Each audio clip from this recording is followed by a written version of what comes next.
my veins. On the pitch where the glory remains. The cockerel stands brave on the crest. North London pride, this ain't no jest. From lane to the new shining ground. Echo chants where the legends are found. Heroes carved in the heart of time. We march on through grit and grime. Oh, Tottenham, Tottenham till I die. Raise the banner, let it fly. Through the rain, through the fire. This is my club, my only desire.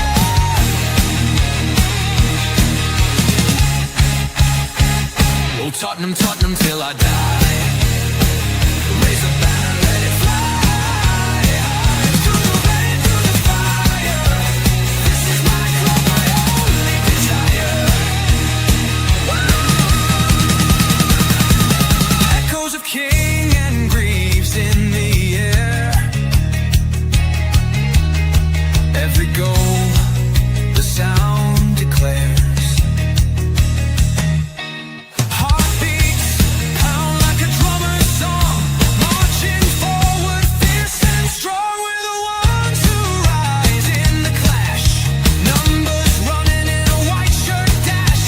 History burns in the roaring crowd. Every game we scream it loud. Oh, I'm Tottenham, Tottenham till I die. Raise the banner, let it fly. Through the rain, through the fire. This is my club, my only desire.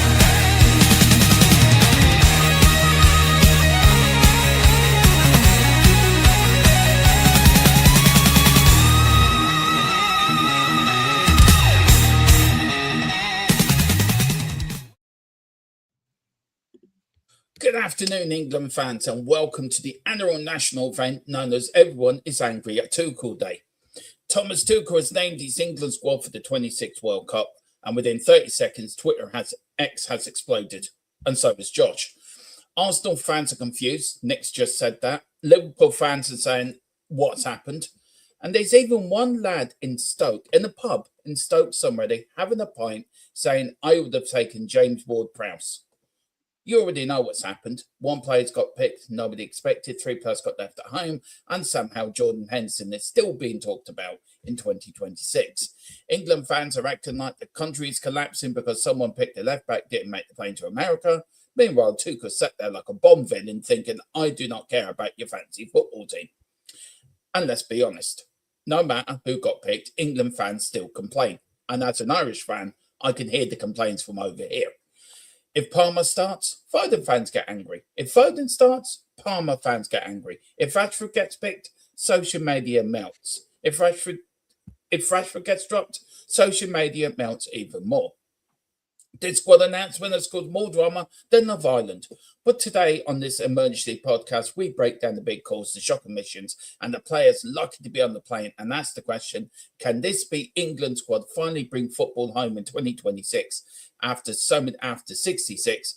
Or is Nick, Jess and Josh already preparing the apology videos after the quarterfinals? Welcome to the podcast. And this is an emergency podcast. Yes, it is all about England. And as from an Irishman, I can sit here quite happily, giggle all the way to the pub tonight because I just find this all very funny. Joining me, of course, my usual co-hosts on the podcast, Jess and Nick, and a new addition, a special guest to the podcast. It is Josh. And Josh, I'm going to start with you. Welcome to North London Talks Football Podcast. How are you, sir? Oh, good, thank you. Thank you for having me. No, it's always a pleasure, and I love working with you, even though when you do slide down your chair and just show your hand. Josh does. There's one thing about Josh. He does sink quicker than the Titanic, but that's for another stream and another thing altogether. Joining me, Jess and Nick. Anyone asking where Stacey is? So she's at the minute on the way to London to give Tuchel a right rollicking for the England squad she's picked. So we will be getting an update how she gets on with that. Nick, how are you, bud? It's a great day for an England fan, but for an Irish fan, I'm really loving this. I'm finding this so funny. I'm sorry. Yeah, I mean, well, hello to Josh and Jess. Hey guys, hello to everybody in the chat, and thanks for the invite, Dermot. I mean, the squad's the squad. There's always gonna be something. I think there's a couple of bits which we'll get into, which makes it a joke. When's the Irish squad being announced for the World Cup? The under 17 World Cup squad will be announced around September time. Okay, the under 17. Yeah. See, I don't know you've got cheated when you weren't even qualified. You've had Look, you have under actually. We have qualified for the under 17s World Cup.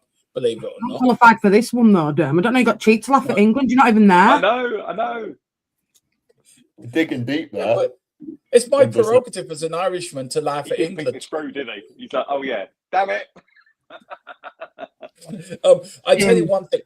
I do want to very quickly, Jess, how are you? Welcome to the podcast again. How are you this afternoon? I'm good, thank you, and thank you for having me again. It's always a pleasure. I love doing shows with you. Love talking football with you. I tell you, you and Jess, you and Stacey are the most knowledgeable football fans actually I know on YouTube. So anyone says they don't know what they're talking about, me and Nick can justify they do, don't they, Nick? You can back me up on that one. Absolutely. I mean, the thing about football, this is the thing that pisses me off a bit, and just really quickly, when we follow a club, no matter what club you follow, it transcends age, race, sex, orientation, all of that sort of stuff. If you wear the colours, you're of that group, right? And anybody can represent that group. And you know, those sort of comments are just like Neanderthal, mouth breathing, move on already. You know, Jess and Stace are top notch. I totally agree with that. I know Josh would back that 100% as well, wouldn't you, Josh? Absolutely.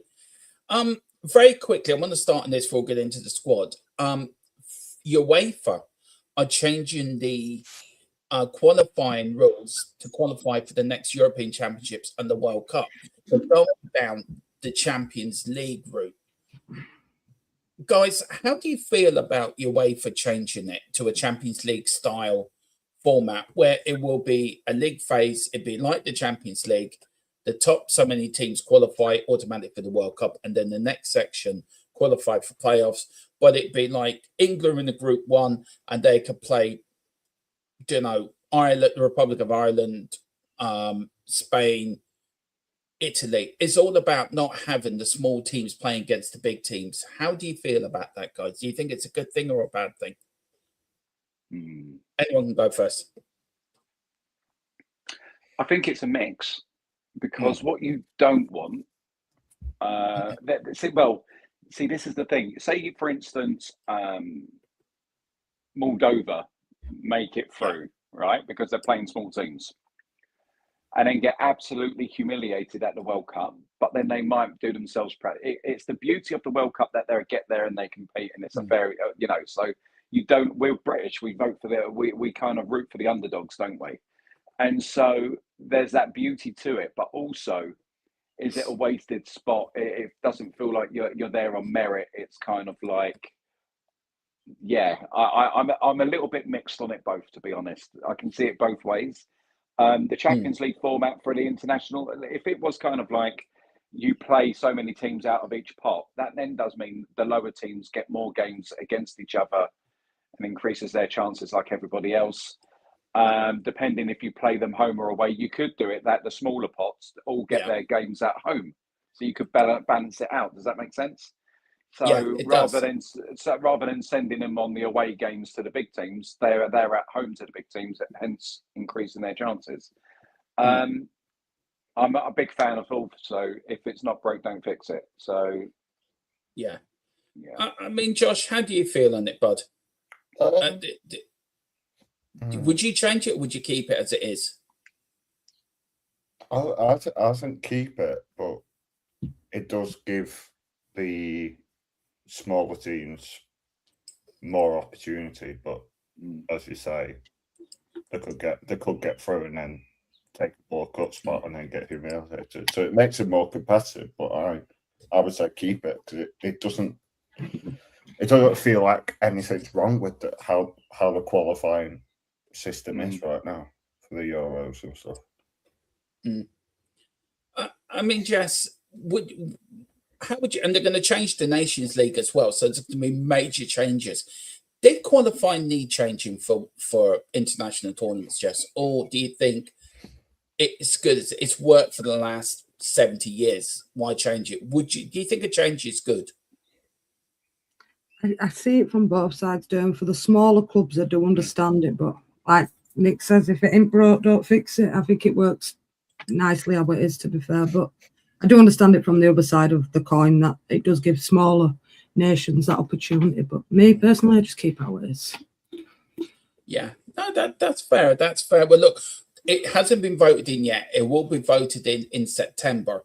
But what I'll do is I'll get once more information comes out as a podcast, we will discuss it and see what people think. I think from an Ireland point of view, I think anything that makes it easier for us to qualify for a major tournament, I'm going to take. So if this is better for us qualifying, then fandabidozy, I'm taking it. Big up the Carly says Ireland did make it. Declan Rice is in the squad. Very funny. That treacherous little git. As I said, look, he's found an easy route to go into major tournaments.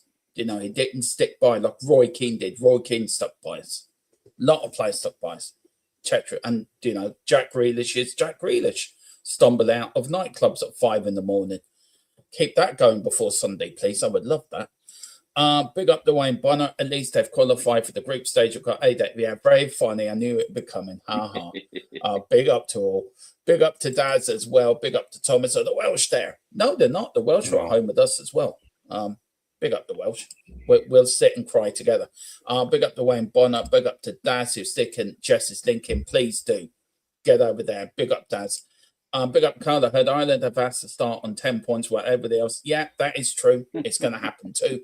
Big up to Jess. Big up Jess. You didn't have to do this. Thank you so much. She's gifted 2 memberships. Right. I don't know who's got them because I'm not logged into my thing. I'll tell you what I do. I'll find them. I'll get the guys talking, and then I'll come back to you who got the podcast. I think Scott's got one as well. Big up Scott. Go up and big up Jess. Yeah, big up to you. We've got big up to There Is To Do. See, I can read Latin, guys. You didn't know that. Afternoon, lads, and I'm shocked Spencer's in the England squad. We are going to talk about that. Yeah. Afternoon, Italy didn't qualify, did they? No, for the 3rd World Cup as well. And do you know what? Josh is a little bit disappointed because he was looking forward to spaghetti bolognese he was going to get when we send him to America to cover Italy's World Cup squad. Yeah, he wasn't happy when I told him he wasn't going. Bless him. Big up Daz, big up Stacey. Ask me later about England. Yeah, let me know how you get on with Thomas. Big up to you.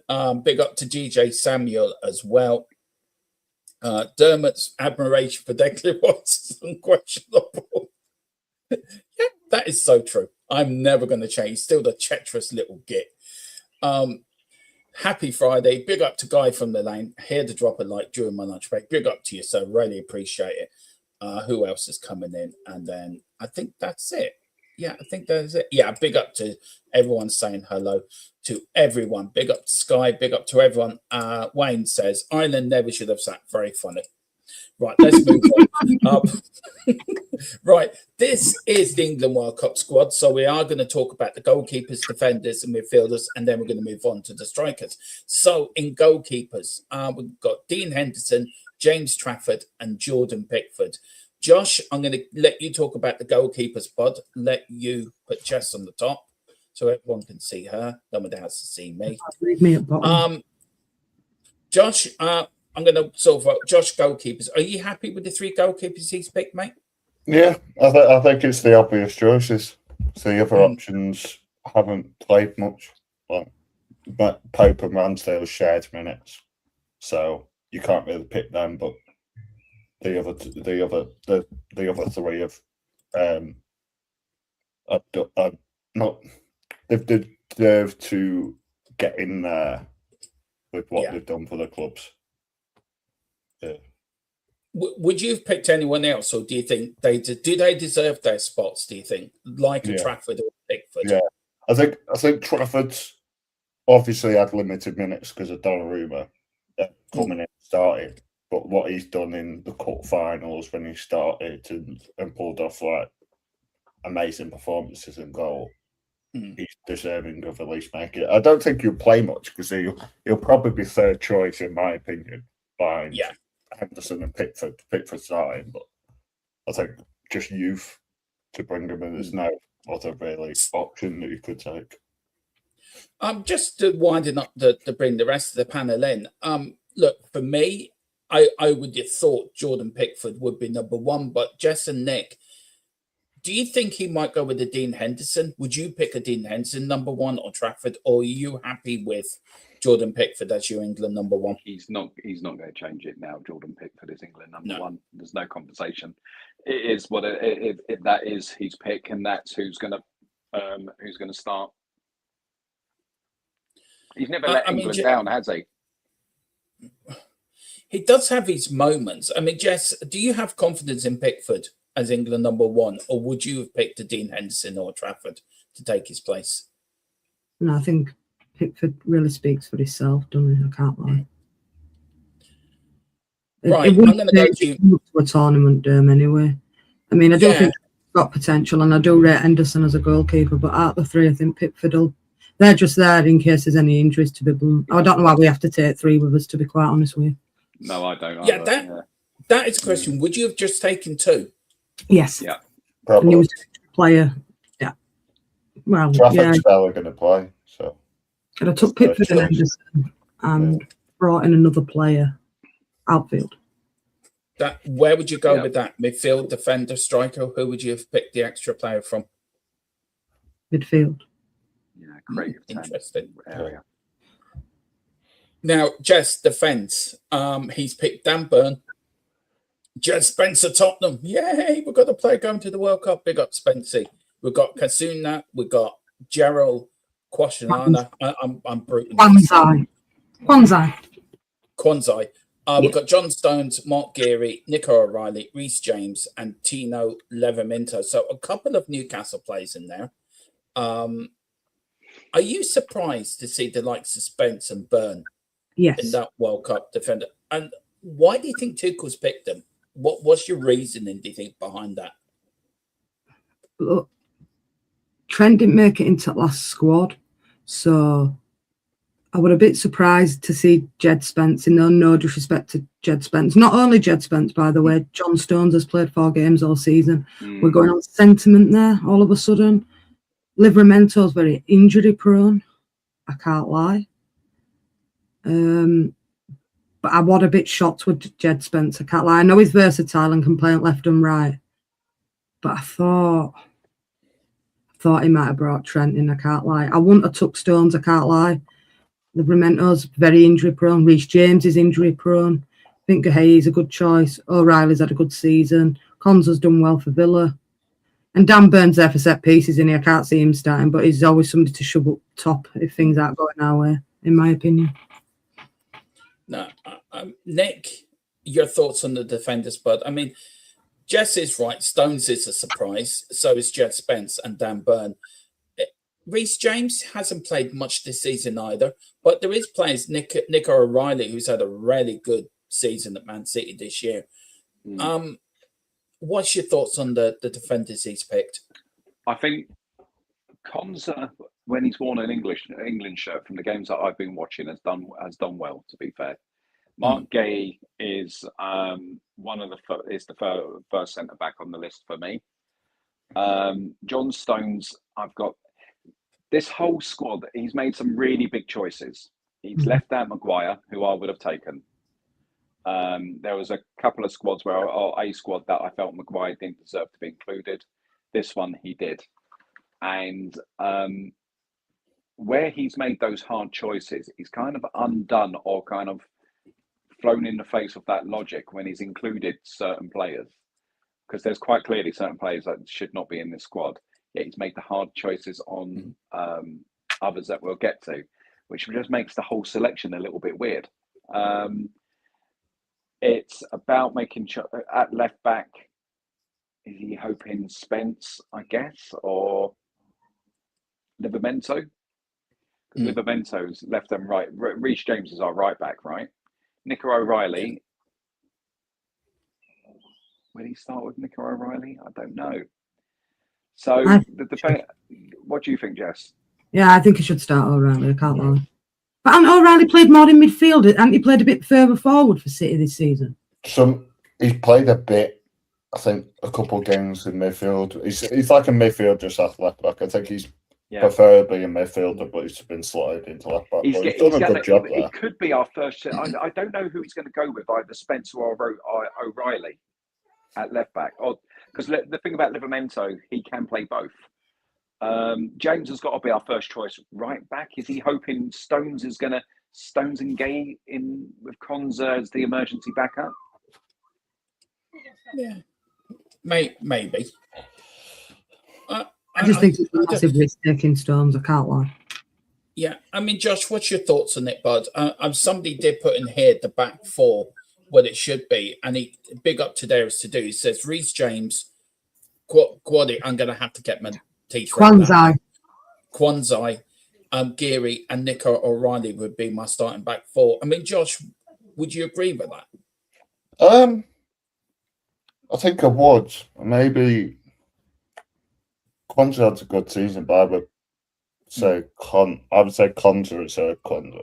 I do think Kwanzaa had been good for Leverkusen, but Konza's whenever he's put on an English shirt, he's never really disappointed. But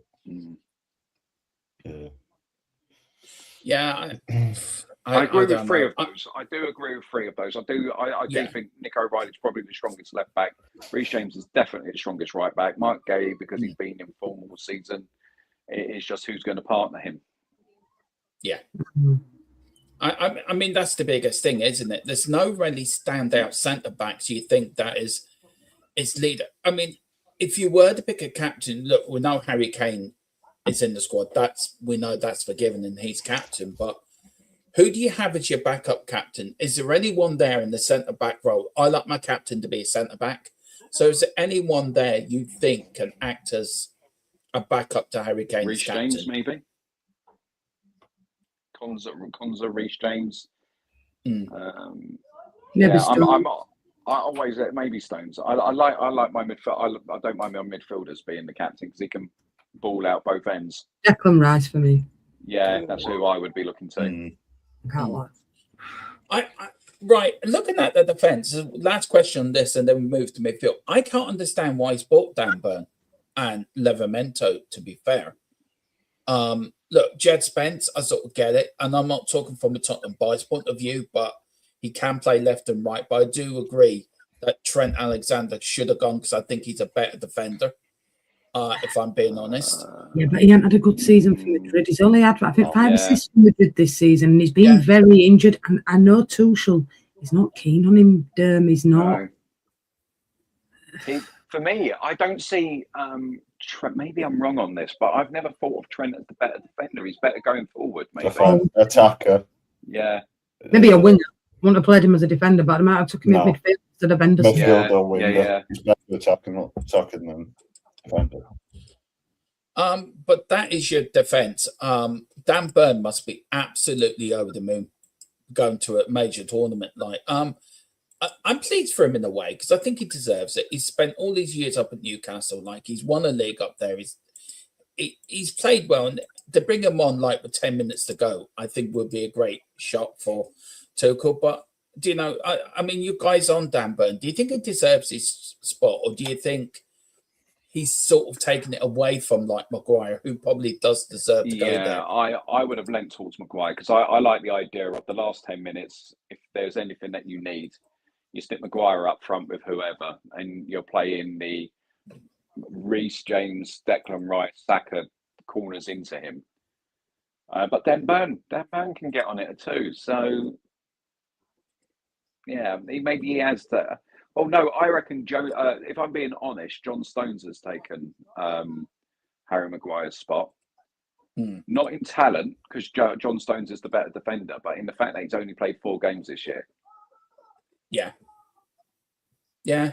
It's just I just find that some of these decisions in mid defence is really baffling. I must admit, not from a fan looking from the outside in, I just find these baffling. Midfield, of course, you've got Declan Rice, you've got Eze, you've got Anderson from Forest, Jordan Henderson, the biggest shock, I think, as well, along with Jen Spence. You've got Jude Bellingham now. There was a lot of talk. Will Bellingham go? Won't he go? He plays very much, as you were saying last night, Jess, the same as Harry Kane.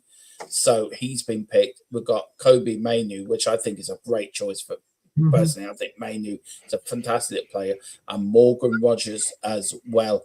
I will go with Nick first because this, I did say the midfield, and then I'll open it up to the other guys to get their thoughts on it. Very quick, Nick, your thoughts on the midfield picks? I think Declan Rice, Elliot Anderson is what people are expecting with Jude Bellingham further forward. You've got Morgan Rogers that can come on, Kobe Manu that can come on, Eze. You've got game changers there. The only one that I don't see as we all know it is Jordan Henderson, and I hate all of this. Well, he's going to leave the dressing room and this, that, and the other. I'm sorry, you're taking the agency away from the rest of the players you've picked. Declan Rice does not need Jordan Henderson holding his hand. Anyone who thinks that, you're off your trolley. Nor does Elliot Anderson, nor does Kobe Mainu, nor does Jude Bellingham. They're not looking up to him saying, "Oh, we're a bit nervous here, mate. Guide us through." So Jordan Henderson, there are so many other, like Adam Wharton, there's other players that are far more deserving of this spot than Jordan Henderson. And the fact that he's there, I said last night, I'm pretty sure he's probably got nudes of Tuchel and he's holding him hostage. I mean, Josh, there is no Palmer, there is no Foden, there is no Wharton. Are you shocked? I'm not shocked with Palmer or Foden because they've not deserved to get picked this year because of how poor they've been this season. Yeah, and the only thing that would make them get selected would be sentiment value for England. What they've Gibbs done White recently. must be thinking, "What have I got to do?"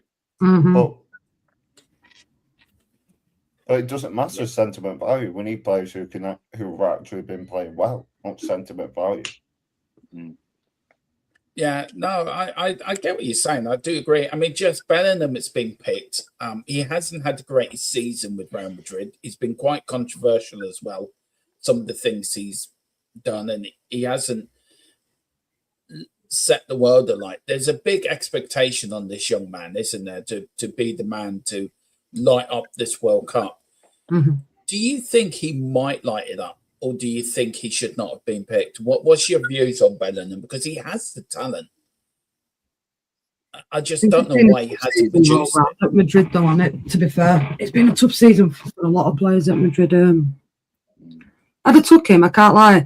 I'm in agreement with these two. It's just Jordan Henderson for me. That's a bit baffling. That's another sentiment thing. Same as Stones, it's just sentiment for me. I don't see him starting. And I'd have took Wharton. I can't lie. As a backup, I would have took Wharton.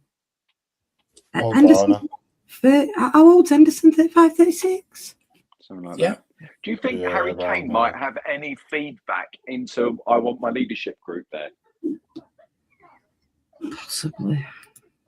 Well, if he's telling the England manager how to manage England, then there's something that's a problem.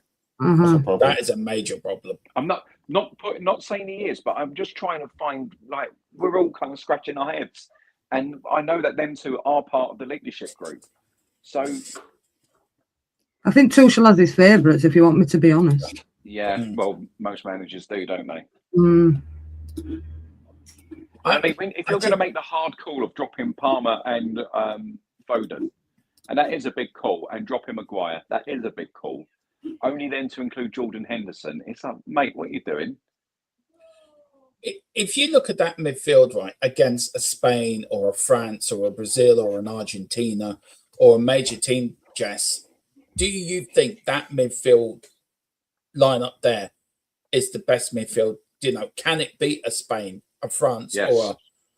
or an Argentinian midfield? Yeah. Mm. There's a lot of quality there, Derm. Yeah. It's just how they deal with it, how they Yeah, play. So absolutely. who would your midfield pick 3 be then? Take it is a 4-2-3-1. So Rice, Anderson, and Bellingham for me. Josh, what would you go with, bud? I'd probably say Nick? Rice, Bellingham. Yeah, I already said I'd have the if we're doing a 4-2-3-1, Jude Bellingham is playing that sort of central 10, ghosting off of Kane into the box, because when he played further forward for that first season in Madrid, he done a lot better. So that's where I think he needs to have that little bit of freedom in the centre of the pitch to kind of make those runs. And then we need to put whoever we pick up front, because it's going to be Kane, and whoever we need to put runners either side of him, and Jude Bellingham to run beyond him, because he doesn't always put in that sort of performance. But I think Eze's had a better season, right, than Bellingham. I think he's had a better season. Different type of game, different type of player, though, isn't he? I know, but you've watched him. He plays for you. Mm-hmm. Is he an impact sub, Eze, or is he more of a starting for you? Impact for me. I think not taking anything away from him whatsoever, but I can't see Tuchel not starting with without Declan Rice and Anderson. So I think they are nailed on, and he will go with Jude Bellingham, maybe Morgan Rogers, because he's been using Rogers. But let's say he goes with Bellingham. I can see your Morgan Rogers, you may need to freshen them up at the end of the game, when you might need to take either Declan or Elliot Anderson off to revitalise the engine. And your Morgan Rogers and Eberici Eze, they're going to be the ones that you're looking to change the game for you. Josh, of course, you're a massive Man U fan, so Manu would be wrong of me not to ask you about Kobe Manu. Yes. What would he bring to an England midfield, do you think, Manu? I like him. I'd love him at Tottenham. If I'm being honest, I think just him. But I think just he's not going to play the Championship, though.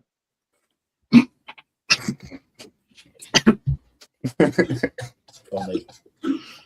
I think just carry on. I think just composure on the ball. Really good in tight spaces. They played futsal when he was young, which is why he's so good with tight spaces. Just composure, and we've seen this season when he's been brought back in, when he's been part of Casemiro, he sort of stepped in and sweeping it sometimes.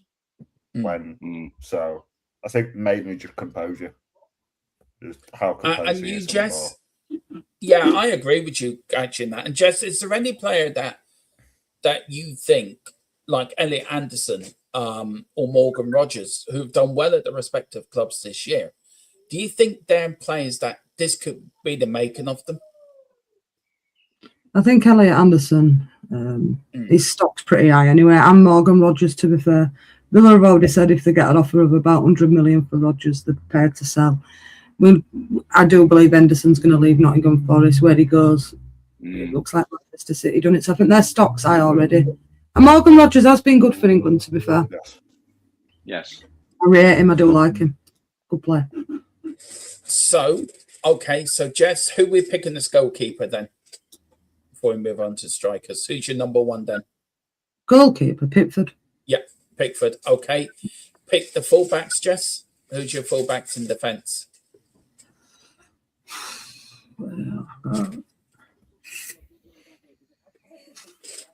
It's a tough one. Ask Josh. Right, Josh. You go for the. I come back for one centre back from you, Jess, and one centre back from you, Nick.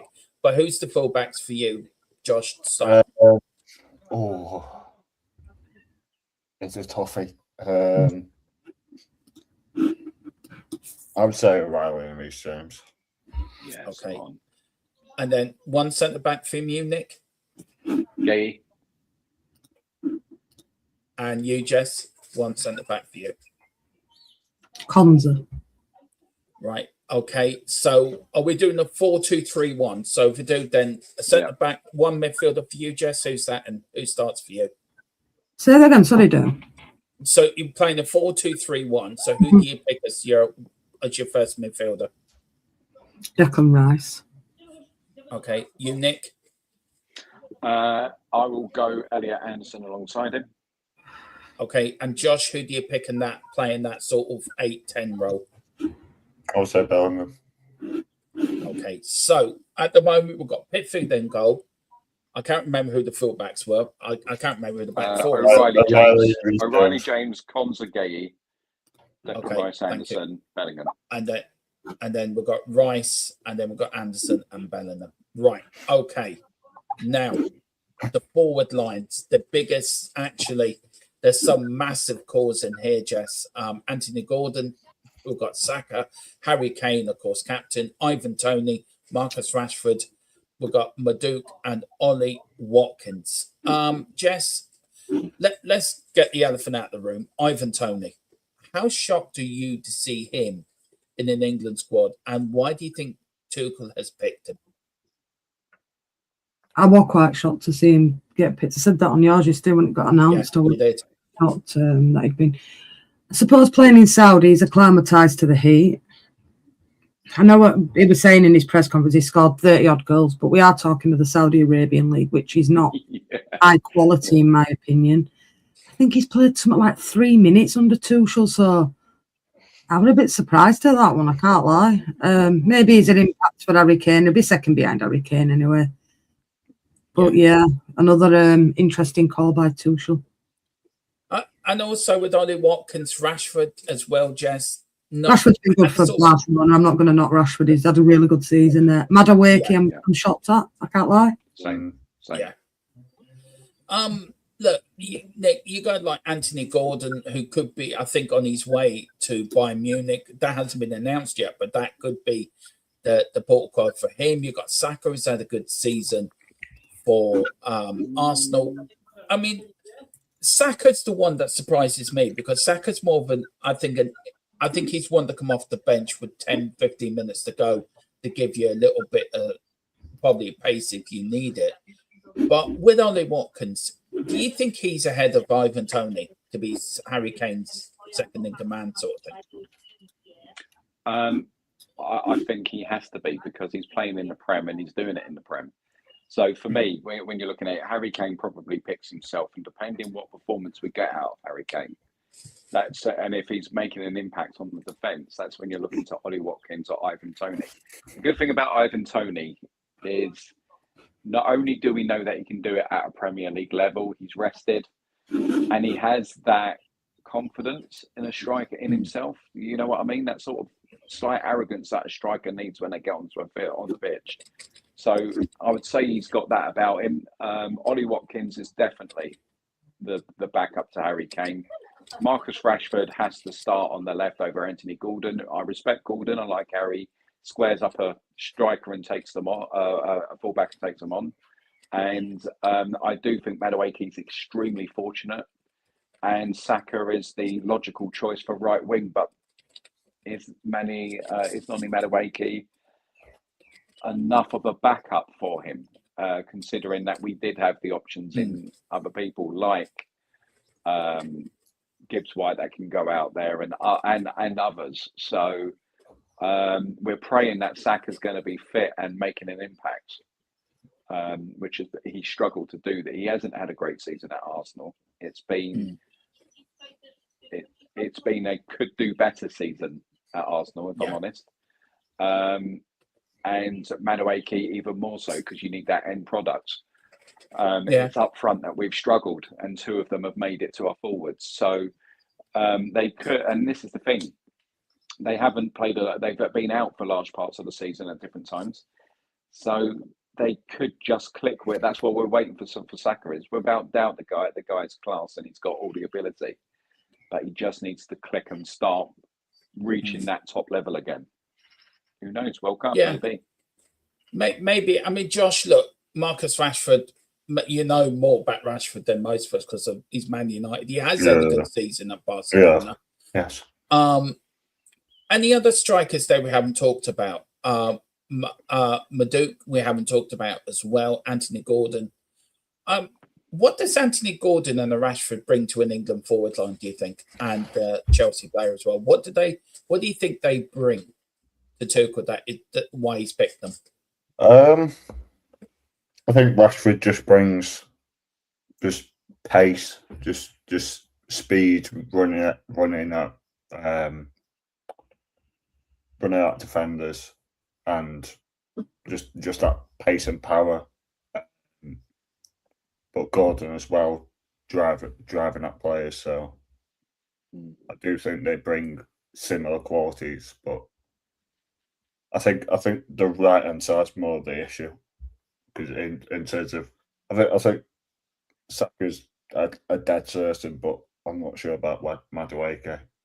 And I think the options on the right hand side for him to get picked has been a bit uncertain this season in terms of form of other players, which is why he's had to get picked. Yeah, no, I probably agree with you on that. Then just look, if you're going to start with a front three, who do you put on the left? Who do you put on the right? Because you know Harry Kane's going to play in the middle. So who is your front three going to be? Kane, Rashford, Saka. Interesting. Nick, where you going with it, bud? I think a good argument can be made for Gordon on the left, but I'm going to go for Rashford. You know, he's that went out over in Barcelona. His confidence is going to be up. He hasn't had the most intensive of seasons. Kane's in the middle, and I would always start with Saka, and then if that's not working, then you look to the bench. Yeah, but Saka Josh, is clear of any other option. Yeah, no, I agree. Nick, where you going with, bud? What's your front three? Josh, me. I would say so. Rashford, Kane, Saka. If you look at that squad just as a whole, right? And I asked you the same question, so it's probably yeah or no. Is that a squad that could win England the World Cup? No. So, how far do you think England will get? Where do you think they're quarterfinals? Quarterfinals for me, Dan. Interesting. Nick, same question to you. Is that a squad that can win the World Cup? And where do you think England will get to? Could it? Yes. I know that sounds crazy, but and the reason why I say that is because these guys compete in the best leagues in the world against the top teams, and they come out on top regularly. Will they? No. I don't think they will, but could they? Yes, they've got the capacity to. I think we can see probably another semi-final. We've done well. We've been semi-final finalists. You know, it's not. I've seen superstar teams not do it. You know, I don't look at Argentina, and I don't think Argentina look world beaters. I don't think Brazil look world beaters. I think France leave a better squad at home than most people take to the tournament, but they've got to gel and do their thing. Portugal, if you have a look at that Portuguese team, there's a lot of good players there. Spain are going to come again. Germans don't look spectacular, but they never need to. They always perform. Why not? You know, it's all about controlling your emotions and delivering on the pitch. If they get that, they can go far. But no, I mean, I think semi-finals probably where we tap out. Right, Josh. Is this a squad? Same question. Is this squad to win the World Cup, and where will England go to? I don't see that squad winning the World Cup, and I probably see quarterfinals. For me, look, from a fan looking the outside in, I don't think this is a squad that's going to win you a World Cup. I'm sorry. I don't think it's good enough. I think he's dropped too many. He's brought in players I don't think should be going to a World Cup. The likes of an Ivan Toney, the likes of a Jordan Henderson, for me, Dan Burn. Look, I'm going to be biased and say Jed Spence does deserve, but have there been better fullbacks this season? Yes, in the Premier League. So I think he's lucky he's getting to a World Cup. I just think Tuchel here has picked a squad that is manageable for him. And I think that's it, isn't it? It's about managing the squad and managing the players that are there. You're away for 6 weeks. It's going to be a long tournament and players are going to get bored. And he's picked a squad, I think, that can interact well with one another. You look at French squads during the years in World Cups, they've fought with each other. They fell out the Dutch as well. I know people are going to laugh at me for saying this. I think if England get a good run and get confidence, I think you can get to the final. Okay. If it all worked out. I've got a question for you all. I just one thing. Yeah, go on, Nick. Sorry, I was just going to ask, just quickly. It's an English squad, hugely Premier League based. What side do you think they're going to mimic in style closest to?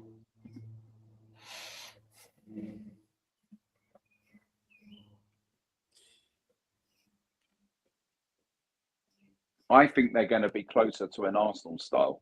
I honestly think this is going to be a bloody derby tournament. I don't think we're going to play Manchester United, Villa sort of wing play fast. I don't see that happening. I think it's going to be closer to Arsenal style of football. What do you guys think? Yes. So basically, you're saying, Nick, is right. Basically, they're going to be hoping to get VAR. Use that quite a lot to get into the set pieces. Yeah. Bore us to tears. That me and Jess will probably fall asleep at 12 o'clock, probably doing the watch along when we're doing the England ones, and probably fall asleep, and then wake up and there's a VAR call in injury time. Is that what you're trying to tell us, Nick? Absolutely. See, there you go. There's always a style that they mimic, right? There's always that sort of thing. Yeah, and I remember getting frustrated under Sven-Göran Eriksson that we used to run down dead ends and all of that sort of stuff. And I'm just trying to look at it, and that's what I'm decoding right now. What do you think this team's going to deliver? And if we're doing a 4-2-3-1, which is most likely what we're going to be doing, he's going to be using I think he's going to be using a very similar system. Because if you've got Rice, Saka and James, then you are looking for set pieces, particularly loading up with the big boys and all the rest of it. I do think it's going to be that sort of football, unfortunately, for England. Yeah, I think now, Jess, this is England's World Cup group. They've got Croatia, Ghana and Panama. If they do win, they will either play Ivory Coast, Saudi Arabia, Norway, Algeria or DR Congo. If they win that, they're playing Mexico in the round of 16. Cool. Then your quarterfinals are Brazil, Argentina and Spain if you win your group. I mean, if England do win the group, does that sort of think quarterfinals? Is that why you think they will get a far? Because the quality of teams are going to get tougher and tougher, aren't they? And it is a very long tournament. I think we're better than Brazil. That's a good shout, to be fair. You think you're better than Brazil? Yes, we are. Not. That is not a great Brazil side. Tell me who's your superstars, Dan. It ain't so ludicrous. There's not many. There's not many. There isn't. There's about compared to recent squads. Yeah, exactly. I mean, they're still bringing Neymar at 34. Do you know what I mean? Yeah, he got picked yesterday, didn't he? Yeah, but now he's injured and he's got a thigh strain or something. So yeah, it's interesting, that one. So us versus Argentina, I take that. Can you beat an Argentina and a Spain? Because Spain have been pretty good. Spain's the last couple of years. I mean, France is, for me, the team, and Spain. Mm. Portugal, I don't know how Portugal's not on this because they are going to be they're packed with the PSG players and others. And Ronaldo.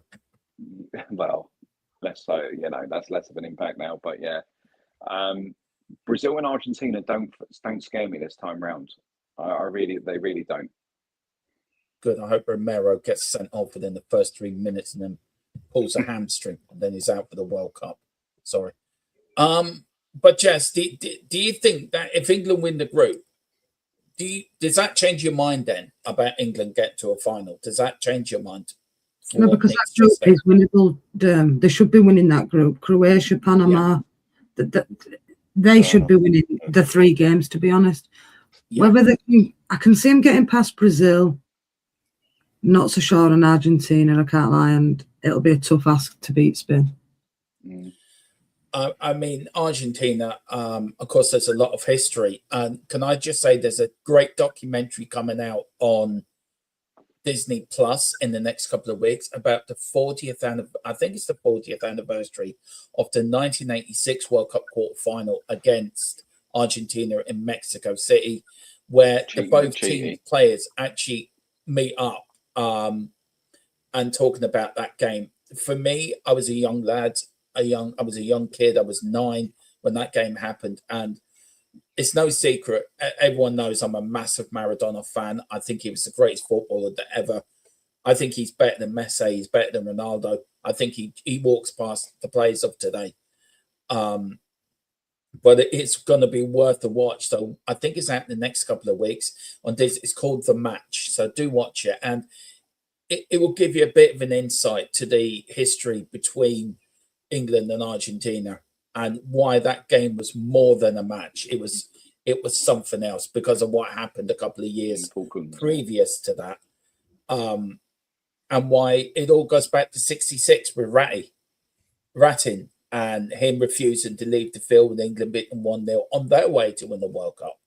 So, and also it's 60 years, isn't it, since England last won a World Cup? So with the 6th in the year, could it be England's year this year? Who knows? Who knows? If England finish runner-up, Josh, they would play Colombia, Spain, Belgium, France, and then face Argentina in the final. Jess has already said they should be winning the group.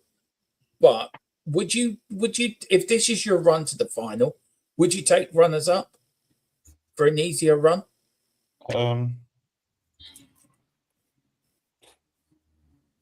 Maybe, but if I get through to round 16 with Spain, which semi-final chance, it's going to be a hard one. If we get through that, we're definitely better to get definitely good enough to beat Belgium, but then we meet France in the semi-final, so it doesn't get harder. So it doesn't get any easier. But I'm saying, you said runners-up. If you beat France, that means you've got through to the final. If you beat France, you beat Argentina. That's that. Mm-hmm. But if you've come runners-up, you're not getting past Spain. Because you're not playing good enough. Yeah, that's true. I mean, Josh, same question you, Jess. Would you take runners-up with that route to the final? Or are you still adamant they've got to win the group? They're going to win the group. I'd rather take the first section than the second section to the final if England got there. I think they need to win group. I don't see them getting past Spain in round of 16, do No. That's interesting, actually. That really is, because I think, look, I would have thought a lot of people would have taken this, but Spain have been good. What, just very quickly, and I am going to go down the line on this. What's your thoughts on the new World Cup sort of format now, with a round of 32, round of 16? Has it devalued? Hello, Nick's gone. Has it devalued the World Cup to you a little bit? Well, they've increased it with teams that are in it. No, for me, the more the merrier. I like watching all sorts of teams. No, it's good that it's been expanded, to be fair. There's more teams in it. It's what it is, isn't it, Dan? But, you know, it is. It is. You, Josh, I mean, I've watched a lot of World Cup. My first World Cup I can remember is 1982, and that Brazilian side is probably the greatest Brazilian side I've ever watched in my life as a young kid. what that's a question I was going to ask at the end, but what was your first World Cup, Jess? Sorry, I'll go back to it very quickly. Actually, it was very rude of me not to ask. What was your first World Cup you remember? 1998 France. Wow. God, I'm feeling old already. Josh, what was your first World Cup? You're going to say something like 2002, 2006. What was your first World Cup? I remember.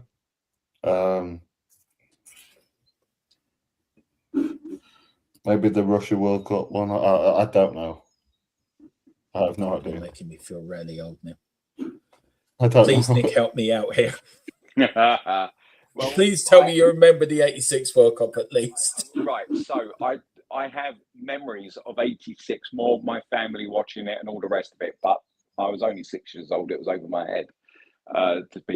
My first proper World Cup would have been Italy 90.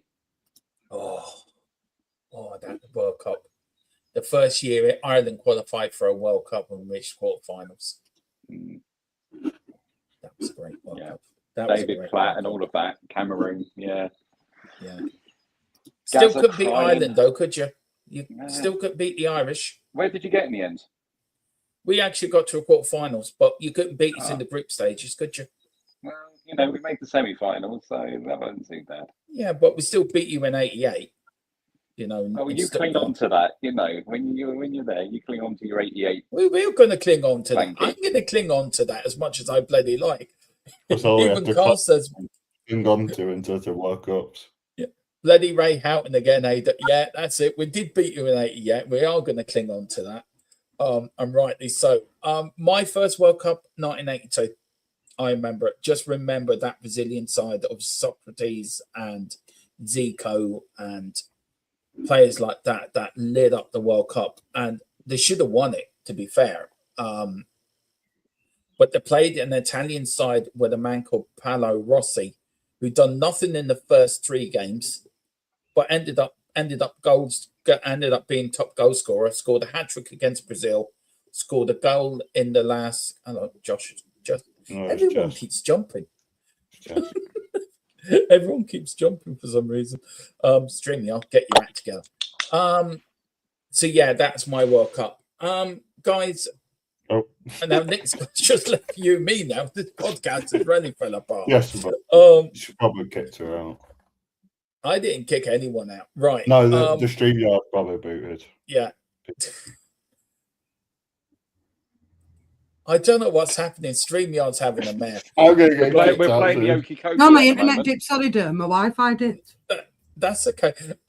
Look, we're going to finish off this management podcast. I've really enjoyed it. We will do a proper World Cup podcast on next Thursday or after the season's finished, where we're going to get all the guys' predictions. Me, Nick, Jess, and Stacey. We are going to get all the predictions, but I want to leave you with a question, guys, in the chat. I want you to name me and put it in the comment section as well. What was your greatest World Cup player ever you saw and the best World Cup game you ever seen? Jess, I'd start with you. This is sort of like a bonus question, guys, to get you involved as well. Well, who is the best World Cup player you've ever seen and the best World Cup game you ever saw? R9 for Brazil.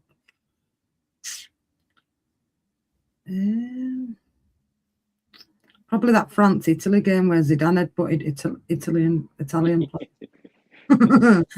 You know what you want to do though, Dom, as well? If you're doing like World Cup, right? You want to do a show, get everybody involved, and like bring all the teams up and go through each team, like best. Yeah, best that's what. Yeah, a bit like that. That might be interesting to do. Yeah, we will do that. We'll definitely do it. I'll put that together. I'll talk about it behind. We'll work together on that because that would be good. So Yeah, you're going for Ronaldo, R9, and Italy versus France, the 2006 World Cup final? Yeah, I think it was, yeah. Is that when Zidane headbutted the player in the chest? Mm-hmm. For some reason. I'm going to go to the baby of the group because he's probably going to pick Messi and probably the last World Cup as the baby of the group. So go on, Josh. Messi or Ronaldo? I'm so strapped for time. Not time, but how old I am. I tell you what, just pay this lad a compliment. This young, maybe young, but he's got old head on young shoulders. He really, and he's a smashing lad as well. Knows his football, knows what he's talking about. So big up, Josh. I got a lot of time for you. You're a great young lad. Credit to everyone that knows you, Bob. But yeah, best World Cup player and your most best World Cup game you ever saw. Can you come back to me? I can't think. Okay, yeah, no problem. Yeah. Nick, the best World Cup player you ever saw. Oh my gosh, I don't think I can really do that. I've got there's a player that stands out in my mind. He's not the greatest, but just Okay, then who because stands out in your mind then? Miriam Closer. I remember that nobody knew who he was, and he just turned up and got the golden boot, and it was just like out of the blue. And I love it when there's a player that's on nobody's radar, and then there's like a flash of lightning, and it's like, wow, now the whole world knows who you are. That Brazilian team around, the 94, 98, all of that sort of stuff, the French player, it was just like, of course, when we're talking about R9 and you're talking about people like Roberto Carlos or Henri Vieira in that French team and others, I've just said the Arsenal players, but there was some amazing Zidane, and that French team was just like but as an actual game, I can't really pluck one out for you, I'm afraid. Okay, that's fair. That's fair. Look, Josh, have you thought of anyone yet, or do you want to go last, bud? I'd probably say Messi or Ronaldo. Probably. Okay, yeah, I understand it's probably a bit difficult for you. I get that. Yeah. Sorry. No, that's okay. Well, what would yours be, Dermo?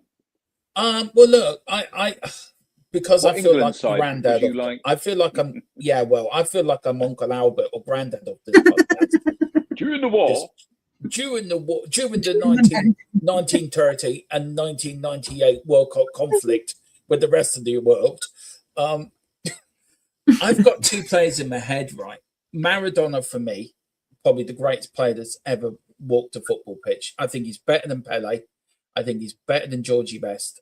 Though Georgie Best, probably for me, is the greatest UK player ever to come out of the United Kingdom, and Irish as well, the best Northern Irish player. I would probably I'm stuck. I was, as a young kid, I was so lucky. I had Zico, we had Platini. You had the great French side of the 80s of Michel Platini, of that side that won the 84 European Championships. You had the Brazil side of 82 of Zico and Socrates and all them great players. I think for me, the greatest player I ever saw play was Maradona in 1986. How he took a nation that should have really won the World Cup, and he took it upon his own shoulders and dragged the Argentinian side to World Cup glory in 86. Whatever you think about the first goal against England, handball, hand of God, whatever, the second goal he scored was probably the greatest goal ever to be scored in the World Cup. For us to overlook the handball by Maradona is like you overlooking the handball by Thierry Henry. Yeah. But the second goal, if you can say now that you forgive Thierry Henry and you totally moved on from it, hell no. Maybe exactly. So it's a bit of a hard accept on.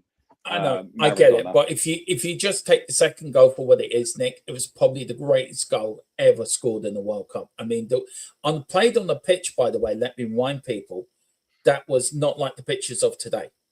Them pitches were falling apart, and Maradona was a little squat man, as the commentator called him back then, and he went by players like Terry Butcher, players like that,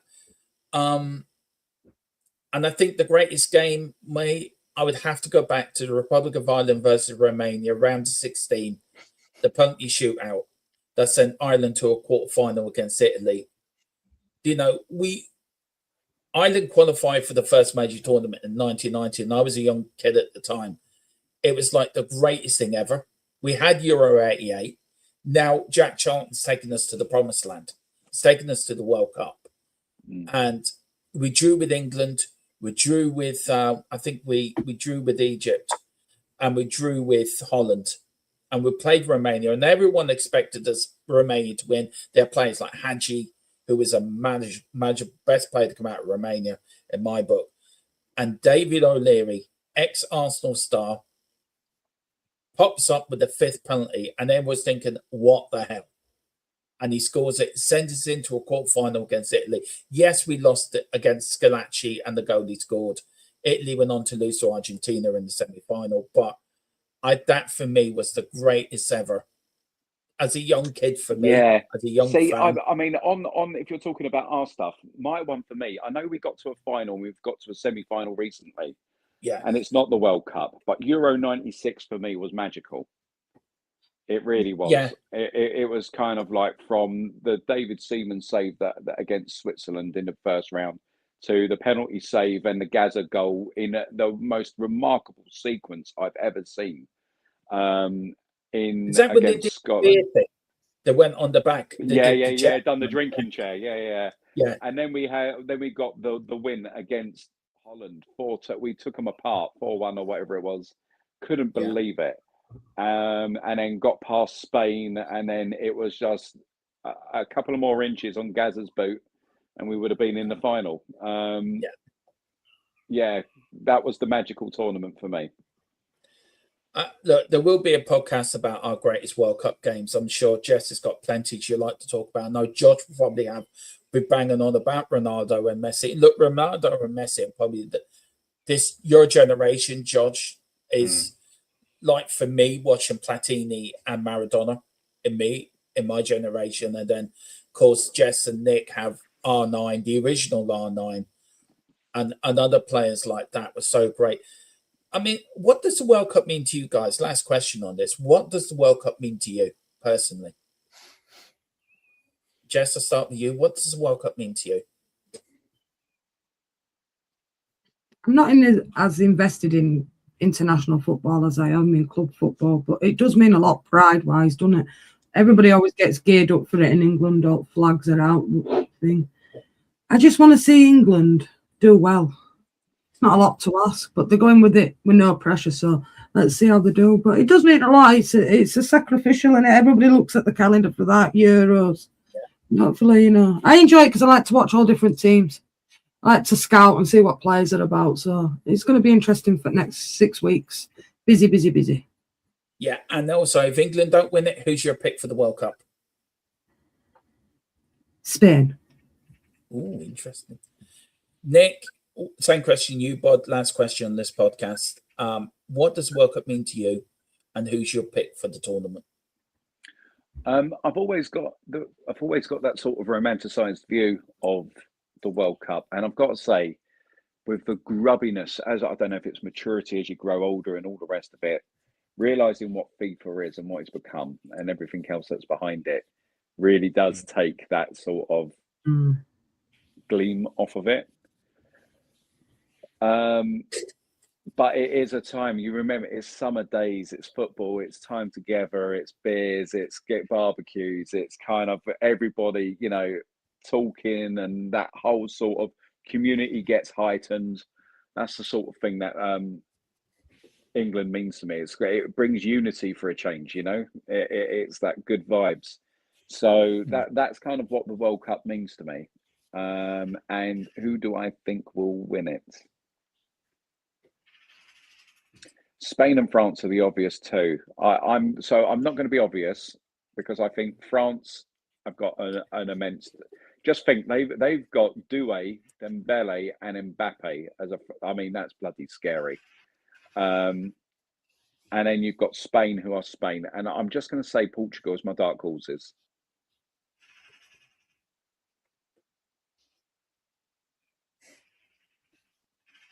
I don't know. Right. Can anyone hear me? Because I don't know if my earpods just died. Yeah. We can hear you. Yeah. I can hear you now. All right. Who did you pick, Josh, again? Sorry, my earpod just dropped out, bud. Just Nick, not me. Nick, sorry. It was you, Josh. Don't tell lies. I went for after a bit, but I said about France, I said about Spain, and I said, but I'm just going to be different, and I'm going to say Portugal. Interesting. That is interesting. Josh, for you, mate, what does World Cup mean to you as a young fan? And who's your pick for the World Cup? I think it's just seeing the hope of seeing England win it. Obviously, I was born when we previously won it, but it's just the hope that we'll actually get it across the line, and that for me to see it. Yeah, it's just the unity between, regardless if you're an Arsenal fan or Tottenham fan, whatever. It's just the unity, everyone coming together, bias aside, rivalry aside, just supporting England and stuff like that. It's just the unity that comes together and just having a great time with other English people, regardless of what team they support. Yeah, like I can get behind Reece James. You know, I haven't got to worry about it's just getting behind your team and your boys and all the rest of it. Yeah, I like absolutely. Yeah, I think that's a great answer, Josh. To be fair, who's your pick for the World Cup, bud? I'm going to go Spain. Spain. The World Cup for me means I've always loved the World Cup. Just as a small kid, sitting in front of my small telly, watching like Maradona or '82, watching Northern Ireland beat Spain with what was his name? He used to play for Tottenham. He played for Watford as well. Jerry Armstrong, who I used to live next to when we used to live in St Albans when we were small. It's just seeing the little nations do well. Ireland get to a quarter-final of a World Cup, or somebody just springing a surprise that we never thought. You had Nigeria in '94. You had Bulgaria as well, reaching the semi-final in '94. You had Croatia reaching the semi-final in '98. That they could have been in the final. Watching little teams like that do well, and there's going to be so many little teams in this World Cup, DR Congo, and you just wish one of them might just be a surprise, reach a quarterfinals or beat a big team. South Korea reaching their semi-finals, their World Cup, beating Italy, I think, as well on the way to that. So that's what the World Cup. I love it. I love the World Cup. The World Cup for me is absolutely magical. It's a month of just a festival of football. And yes, on this channel, we will be covering the World Cup. And yes, I will be doing England watch-alongs. I know I'm Irish and we didn't qualify, but most of my subscribers are English. So it would be rude of me not to follow and not to do England watch-alongs. So there will be on this channel, guys. And we will be doing joint watch-alongs with Jess as well, over JY Stocks Football. And we both will fall asleep if England start playing Arsenal football. My tip for the tournament, I don't believe I'm going to say this, but I think Argentina might win it, actually. And Argentina have never won the World Cup back-to-back. There you go. There's my tip. I want to say big up to Jess as well, who gifted 2 memberships. One went to Scott M, and the other one went to a young individual. I can't remember his name now. I couldn't find it, but big up to Jess as well. And we're going to end on this. Carl says, it didn't hit Henri's hand. It hit his knee. Don't know what these Irish fans are on about. Well, Carl, if you're going down this route, then I'm going to leave you with this little bit of a nugget. Maradona's first goal didn't come off his hand. It came off the little bit of his curly hair. So I don't know what you're complaining about and why Peter Shilton did not just bash him out of the way. He was a bigger man, a bigger frame. Why did he just push him out of the way when they come out? Always got me. When I see that goal, I'm expecting Peter Shilton to come out and just literally run over Maradona. He was a genius of what he did. Before I get any hate on this video, yes, it was handball. I do agree. I'm just messing with Carl. But guys, that is your Emotionally podcast, North London Talks Football. Josh is about to collapse down to his chest and sink quicker than the Titanic. Jess is now going to go and see Tuchel. And as Stacey has him tied up and ready to interrogate him why he's picked certain players. And Nick is planning and plotting a full takeover of the Premier League to send Manchester City down as quicker as he possibly can and evaluate Tottenham into Champions League football. Jess, do you want to plug your channel before we go? Everybody knows where I'm at. You want to join me? I'm over at JSY Talks Football. But more important, let's get Derm to 3K. Make sure we're subbing and liking to Derm's channel. He deserves to be where he is. He's a good man. Thank you so much. You're very kind. Thank you. And Nick, do you want to plug the football takeover? And again, congratulations. I'm really pleased for you and Bobby and Brenny. Yeah, thank you, buddy. People who I've got a much respect for, by the way. I like them very much. And Jess as well. Do go over to Jess's channel. It's a brilliant channel. Somewhere where I feel at home going on there, especially when Celtic are playing Rangers or Celtic playing Hull, which was a funny watch along in itself. Especially the Motherwell game. Which the look on Stacey's face when we got Jess's face when we got a penalty in that game was priceless. Me going ballistic. Oh, yeah. Head and we get hand. What is it with you and hands there? Hands of God, Argentina. It's something revolving round, in it, with you and hands. Yeah, it is, yeah. I love my hands. Yeah, do you want to give the football takeover a plug? And you are going to the parade, so do you want to give that a bit of a plug of where people can meet up with you, bud, and talk to you? No, well, I mean, the parade's only going to be Arsenal fans. So, the football takeover, we are predominantly Arsenal, but we do talk all sorts of rubbish and football. So you can find us over there.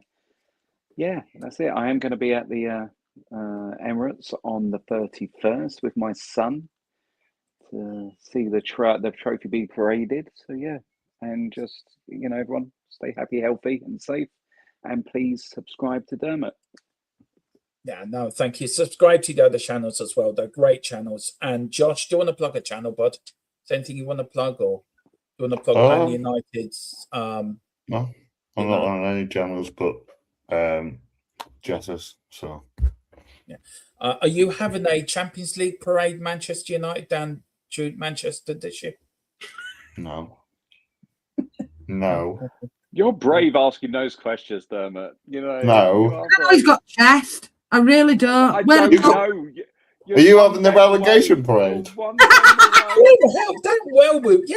well, we're going to have one. If we survive on Sunday, which we will, by the way, we're going to have a parade down the high road. We're going to have bunting. We're going to have balloons. We're going to have celebrations. Of course we are. So just stayed up. And if you get relegated, next year's North London derby's against Charlton Athletic. Gosh. Oh, Lord. Games against Lincoln as well. Lincoln away. All right. On the Disney Channel. Cole has a thing about me predicting stuff because he says I curse people, so I curse the team. So he gets angry with me when I start saying More fun than Brighton. Oh, you know me. I like a bit of fun. Guys, you do have a gaming channel, so do get over to our boys Stop Gaming. There is going to be a review of the new Lego Batman game, which I started playing last night.